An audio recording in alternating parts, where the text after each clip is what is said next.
برامبوريو هاس أهلو يا عيال نبيا هيبديو هدالبان kulanti wanaagsan daawadayaal dhammaantiinba kuna soo dhawaada mar kale iyo barnaamijkeeni sheekooyinka fanaaniinta iyo qisooyinka fanka Soomaalida.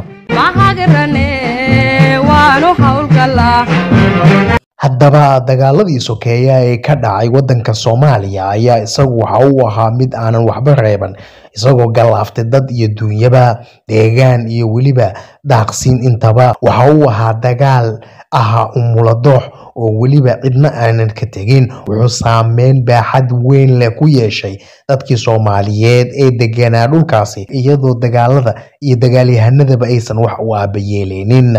haddaba fanaaniinta Soomaaliyeed oo iyagu ka mid ahaa qaybaha bulshada ayuu dagaalkaasi si toos ah ama si dadban ah saameyn ugu yeeshay iyadoo fanaaniin badan ay ku dhinteen dagaaladaasi Soomaaliya ka dhacay ee sokeeye ha ahaadaan kuwii kacaanka lala galay ahaadaan kuwii taliskii Maxamed Siyaad lala galay ama aado kuwii dambe ee Soomaalida iyada dhexdeeda isdooxaysay. fanaaniin badan ayaa iyagu lagu dilay si aan qabiil ah iyo waliba siyaabooyin kale oo kala duwan dagaaladii ka socday gudaha wadanka Soomaaliya. haddaba maanta waxaynu soo qaadanaynaa daawadayaal dhowr fanaan oo iyaga lagu dilay qaybo kala duwan geeyiga Soomaaliyeed iyo dhulka Soomaalida xilligii dagaalada sokeeye iyadoo fanaaniin badan si toos ah loo dilay iyagoo laga dalinayaa aan qabiil kuwa kalena ay iyaguna ku dhinteen si lama filaan ah oo xabadi guryahooda ugu tagtay ama madaafiic intaba. haddaba waxaynu ka bilaabaynaa fanaanka weyn ee la holin waayay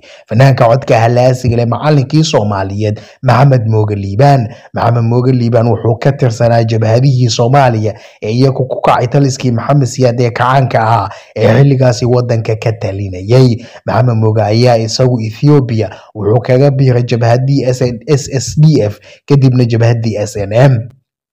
Maxamed Mooge ayaa isagu waxa uu ahaa fanaan codkiisa iyo waliba hibadiisa faneed ugu hiiliya qadiyada ummadiisa. waxa uu qorayga u qaatay iyo kabanka marna inuu codkiisa ugu hiiliyo shacabkiisa marna xabadiisa ugu hiiliyo shacabka uu xaqooda u dagaalamayay. Maxamed Mooge ayaa waxaa lagu dilay Awaare oo ka tirsan dhulka Soomaalida ee ismaamulka Ethiopia.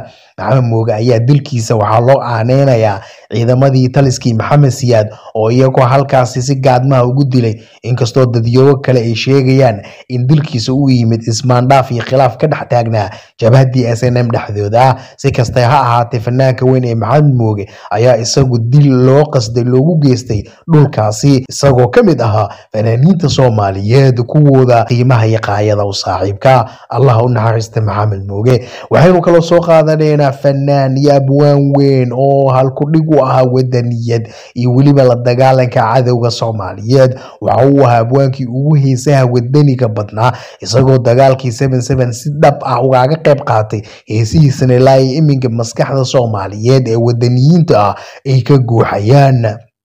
waxa uu ahaa abwaan sameeyay heeso badan oo kacaanka baritaaraya isagoo waliba shacabka ku hanuuninayay in loo hogaansamo waliba awaamirta kacaanka iyo waliba hanuunintiisa. waa abwaanka weyn ee kooxdii heegan madaxda ka ahaa ciidanka booliiska Soomaaliyeed Cabdi Bashiir Indabur. Cabdi Bashiir waxa uu ka tirsanaa kooxdii heegan oo uu madax ka ahaa abwaan heerkaalkacyood ah ahaana abwaan Soomaalida heesihiisa iyo hibadiisa fanka Soomaaliyeed u hibeeyay. heesihiisa ilaa iminka ay yihiin kuwa aan marnaba dhicin sidaas ay tahay dagaaladii sokeeye markay dhaceen iyo xilliyadii dambaba abwaankana uu muuqatay in kacaanka iyo waliba taliskii xilligaasi ee cadaalad xumo u geysanayaan ummadda Soomaaliyeed ayuu wuxuu bilaabay heesihiisa inuu waliba iyo gabayadiisa ku tusaaleeyo ummadda in ay kacaanka ay ka gudbeen wixii la isku ogaa taliskiina uu kula dagaalamo erayadiisa iyo waliba suugaantiisa. dagaaladii kadib ayaa Cabdi Bashiir waxaa ku dilay gobol ka mid ah gobolada Soomaaliya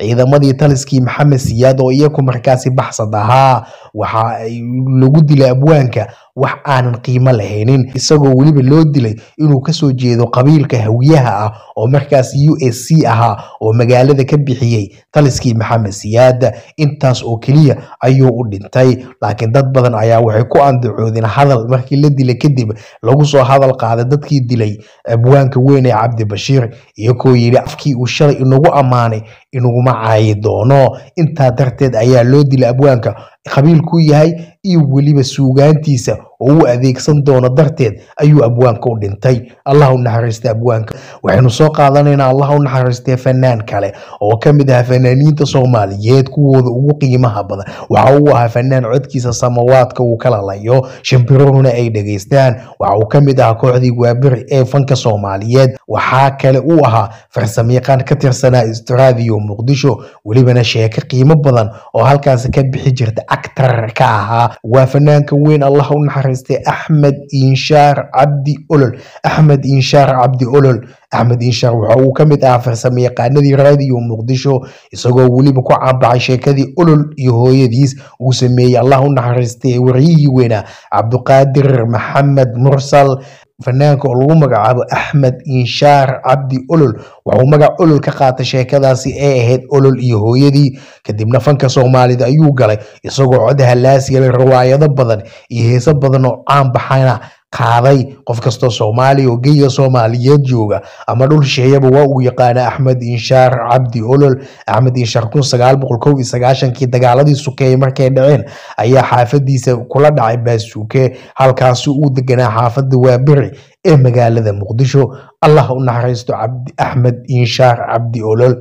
waxaynu kala soo qaadanaynaa fanaan majaajiliista caan ahaa oo Soomaaliyana aad iyo aad loogaga yaqiinay. waxa uu ahaa fanaan kamid ahaa kooxo kala duwan, kana mid ahaa macallimiintii Soomaaliyeed ee arday badan ka aflaxday. waa majaajiliistaha caanka ah Allah u naxariistay Cismaan Jeete. waxa uu ahaa majaajiliiste geeyiga Soomaaliyeed iyo meel kasta Soomaalida ay degta laga yaqaano. wuxuu ka qayb galay dhowr riwaayadood iyo show badan isagoo raadiyo Muqdisho u duubayay sheekooyin qosol badan. waxa uu kaloo ahaa macallin Soomaaliyeed oo arday badan ay ka aflaxday. Cismaan Jeete dagaaladii sukeeyay kadib fankiisa iyo suugaantiisa ayuu kula hadlayay dadka Soomaaliyeed isagoo kaga digayay qabyaalada iyo qabiilka iyo weliba in waxyaabaha xun laga gudbo. Cismaan Jeete waxaa lagu dilay 4 jardiino ee magaalada Muqdisho 1999 isagoo show u socda. waxaa loo dilay aana qabiil isagoo kasoo jeeda qabiilka Wacislaha loo yaqaano, halkaas oo ay ku dileen niman qabiilka loo Warsangeli la yiraahdo sababtoo ah nin Wacislaha ayaa nin Warsangeli dilay. Cismaan oo san ogeyn meesha wax lagu dilay aqoonina ninka wax dilay iyo kan la dilay intaba waxaa loo dilay oo kaliya in ninka wax dilay ay isku qabiil ay ahaayeen. 1999 ayay ahayd 4 jardiino markii lagu dilay Cismaan Jeete. Allah u naxariisto Cismaan Jeete. waxaynu kala soo qaadanaynaa fanaan musician caan ahaa hoblada Waaberi ka tirsanaa Xasan Aadan oo aad iyo aad u jeclaa Qaasin Axmed Raage Qaasin Qaxweyste. Qaasin Qaxweyste waxa uu ahaa macallin kamid ahaa macallimiintii ubaxii kacanka ee degmada Yaaqshid ee magaalada Muqdisho. waxa uu deganaa wacanka ah xaafada Tawfiiq ee degmada Yaaqshid ee magaalada Muqdisho isagoo gacantiisa ay ku soo aflaxeen fanaaniin badan sida Xabiibe Xasan Tooxow, Shariif Bakaari iyo dad kaleba. waxa uu ahaa fanaan bass ka tuma iyo noocyada kala duwan ee muusikada. Xasan Aadanna dhinac taagnaa xilliyadii dambe ee 80-maadkii. fanaanka ayaa isagu wuxuu kadibna dagaaladii sukeey markay dhaceen kamid ah kooxdii Banaadir Star iyo kooxo kale oo dagaaladii ka bacdi sameysmeen. 2002 ayaa waxaa lagu dilay xaafada Shibis ee magaalada Muqdisho, xilligaas oo isaga iyo Kuuso Kuntuwaare Allah u naxariistay isla socdeen. Qaasin waxaa loo dilay aana Qaasin Qaxweyste waxaa loo dilay aana qabiil isagoo nin qabiilkiisa kamid ah dilay nin kale oo qabiil kale isla abgaalka kamid ah. Allah u naxariisto musiciankii weynaa Qaasin Axmed Raage Qaasin Qaxweyste iyo ko fanaaniin badan iyo abwaano kale siyaabo kala duwan ugu dhinteen dagaaladii sukeeye. kuwa aana qabiil loo dilay iyo kuwa kaleba ayaa haddana maanta intaas ayaynu ku soo qaadanaynaa fanaaniintii Soomaaliyeed ee iyagu dagaaladii sukeeye ay galaafteen. Allah u naxariisto dhammaantood. barnaamij noocan oo kale ah intaynu dib dambe ugu kulmi doono nabaadiina nooli kulante iyo amaana Allah.